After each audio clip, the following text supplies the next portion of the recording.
Think you know what way it's going to go? Make your bet at Sports Interaction. Whatever your sport, Sports Interaction has you covered pregame, live betting on all major sports, and prop bets. Want to bet? Head to sportsinteraction.com/SDPN.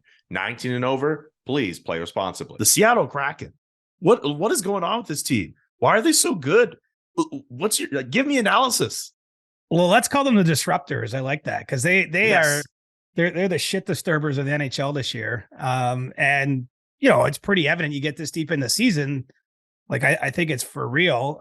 It's not to say they're going to march into the playoffs. So they've obviously been on a real hot run, but they score a lot of goals, man. Like I think that's what stands out to me about their lineup is they get production up and down. I mean, they don't have what we might bill as a frontline superstar at this point. Matty Beniers would be their probably most impressive individual talent at this point, but he's 20 years old. He's still actually had a good chat with him last week when he was through Toronto, just about adjusting to playing this many games. Like he's already played the equivalent number of games he played last year in the NCAA. He's just a little over halfway through an NHL season. So, it's been a tough road for him or just something he's had to adapt to.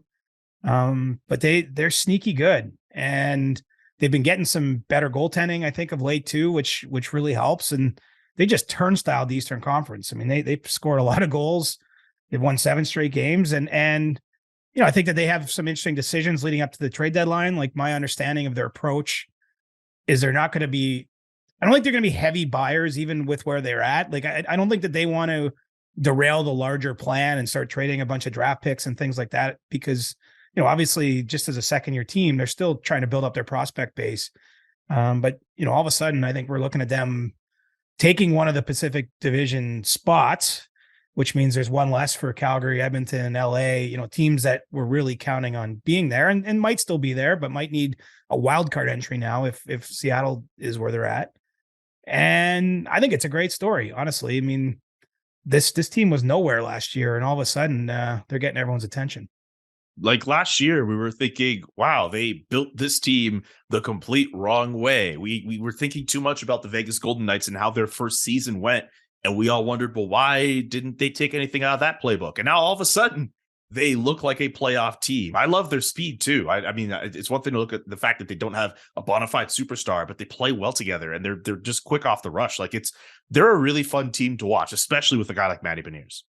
Sure. And look, they got proven players in the league like Jaden Schwartz and Jordan Eberle and, guys that have had a lot of success, maybe not been, again, frontline, top line superstars, but players who've been very productive and useful NHL players for a long time. I mean, they signed Andre Burakovsky. They've got guys, but it just has really come together for them. And to have a road trip like this, that's the sort of thing that will define their season, I think. I mean, that's a prove it. I think they were on the road for almost 2 straight weeks, won every game, won a lot of them convincingly, went into Boston at the end to get a victory there where no team has won in regulation all year. I mean, those are the kind of blocks that will propel them forward. And I think it's a ominous / bad sign for the Flames and the Oilers to a degree. Again, there's still a world where all those teams can make the playoffs. The math would add up to that, but it just, one of the things, and not, I haven't even mentioned the Golden Knights. I mean, this is all of a sudden, there's a finite number of spots and in Edmonton and Calgary. I think neither team has really played to their potential this year, hasn't hit their stride over long enough stretches of time. And you're threatening yourself with, maybe an ill-timed injury comes along. Like you're playing with fire a little bit, right? I mean, even the Avalanche in the Central are playing to some degree with fire. They're producer Drew isn't going to want to hear this from the SDP nation here, but their team, we all expect them to get it together, but like they're flirting with, maybe having 1 or 2 things go wrong and you could miss the playoffs altogether. And so, that's the fun part. That's why we have the season, we make our predictions and they're usually not worth the paper they're printed on.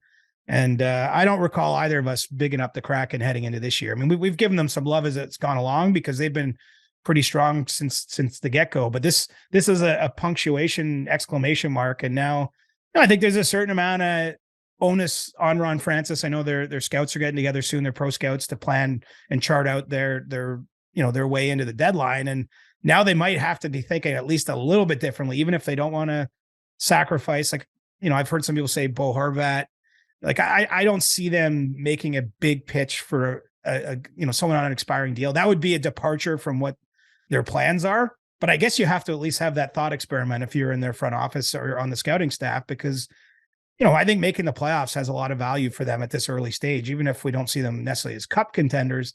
I mean, you want to build that, you want to create that excitement in your market. They're going to have the Winter Classic next year. I mean, Seattle's going to become an it spot in the league pretty quickly here. I think of all of the NHL cities I haven't been to, and there's a bunch.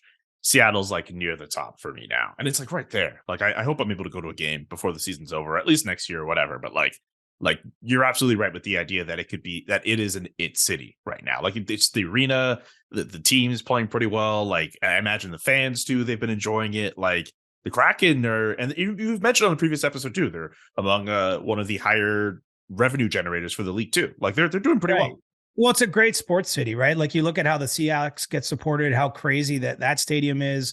I've actually been to a Mariners game, like that the Mariners get supported well in Major League Baseball. And there's a richer history of hockey in the Pacific Northwest, I think, than maybe people that grew up where I did, out in the East would realize. And, the WHL teams have historically been supported really well in Seattle and Portland, in that area of the world. And so I think I don't even know if it's a sleeping giant. I mean, I think they're already awake there. I mean, from all indications, they get a great crowd at Climate Pledge Arena. I think that they've, really got, captured the attention of their fan base. This start will do it, right? Because for all the hype that accompanies the arrival of a team, they lost a lot of games last year. They lost some one-sided games early that I think, it takes some of even if you expect that of an expansion team, I think the reality can take some of the wind out of your sails. But this year it's been pretty smooth sailing. And like, who would have predicted this? Martin Jones is their number one goaltender, at this point in time.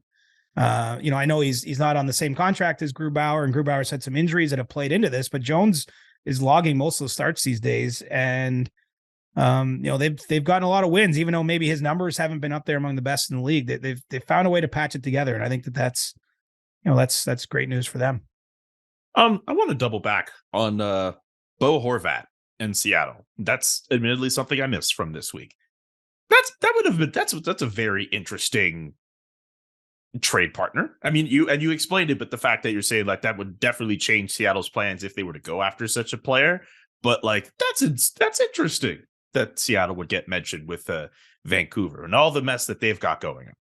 Well, I mean, look, it just seems like it's a long shot to me. I mean, to me, Bo Horvat is going to go to one of the teams we see as a top tier contender, if he's traded. And I still think that there's reason to believe the Canucks will take another run at signing him, and maybe they avoid having to trade him because we've seen this script play out before with the Canucks in particular. But if he's moved, I think it's teams like Colorado, Boston, maybe the Leafs make a call there.